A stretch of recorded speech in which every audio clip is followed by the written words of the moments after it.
Dieu. Amen. Amen. Une fois de plus, je suis très content d'être parmi mes frères. Amen. Alléluia. Amen. Je suis rempli de joie. Sincèrement, mes frères. Mais je suis vraiment dérangé parce que vous avez raté cela hier, pendant la réunion d'enseignement. Quoi? L'enseignement était très puissant, frère. Oh, mais quelque chose me dérange beaucoup. Parce que vous n'étiez pas là. Vraiment, c'était tellement riche et bénissant. Quoi? Je vous assure, mes frères. N'est-ce pas? Comme je vous dis là. Je dis, je n'avais jamais compris la définition, ce qui veut dire un vrai fils. Au fait, avant même de continuer, que je vous demande un peu, avant de voir comment on va progresser, qui est un vrai fils? Pour ses parents, qui est un vrai fils? Un vrai fils, moi je pense qu'un vrai fils, c'est un enfant soumis et obéissant à ses parents. Moi je pense que c'est un vrai fils. Tu n'es pas loin de la vérité. Un vrai fils. Oui. Un vrai fils. Un vrai fils. C'est un fils qui ressemble à son père. Nette photocopie. Il ressemble à son père. Là, quand tu le vois, tu sens que c'est le fils de tel. Oh, mes frères, moi j'ai toujours pensé comme ça. Bon, on n'est pas loin de la vérité.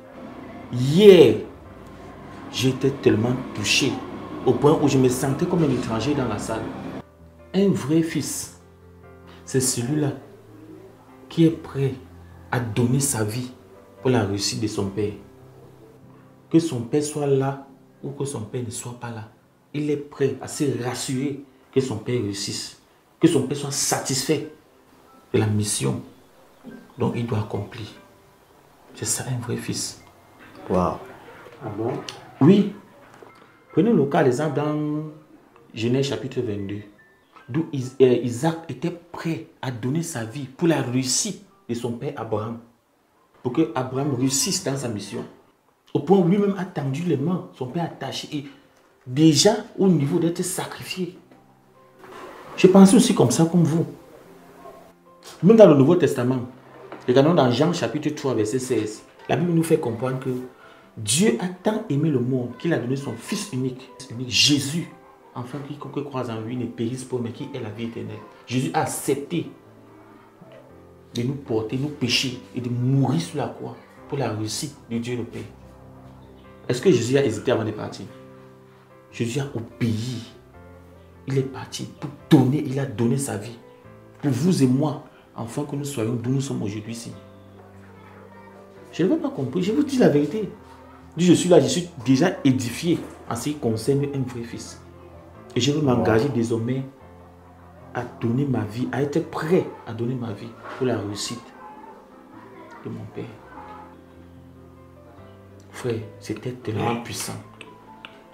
Je n'avais jamais compris cette révélation. Ça, c'est une nouvelle définition. C'est vraiment, c'est trop clair. Et c'est vrai. Tu t'imagines Jésus accepter de se faire torturer par les hommes, se faire clouer sur la croix pour voir l'accomplissement du but de son Père. Vraiment, frère, on a besoin de ça dans notre vie. Oh, bénissons Dieu ensemble, bénissons Dieu ensemble. Seigneur, nous te bénissons, Seigneur, pour cet enseignement aussi simple et clair. Seigneur, en ce qui concerne le Fils, le vrai Fils. Oh Seigneur, accepter de se voir souffrir, mais voir son Père réussir est le but principal. Oh Seigneur, un vrai Fils, c'est celui-là qui est prêt à tout, à donner sa vie pour l'accomplissement du but de son Père. Seigneur, donne-nous des cœurs de fils. Seigneur, donne-nous des cœurs de fils, des vrais fils. Seigneur, être ceux-là qui sont prêts à souffrir et voir, pour voir l'accomplissement du but de leur Père.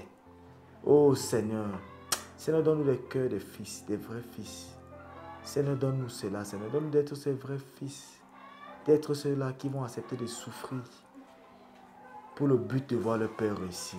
Oh Seigneur, merci pour cet enseignement. Béni sois-tu, Éternel, au nom de Jésus-Christ. Amen. Amen.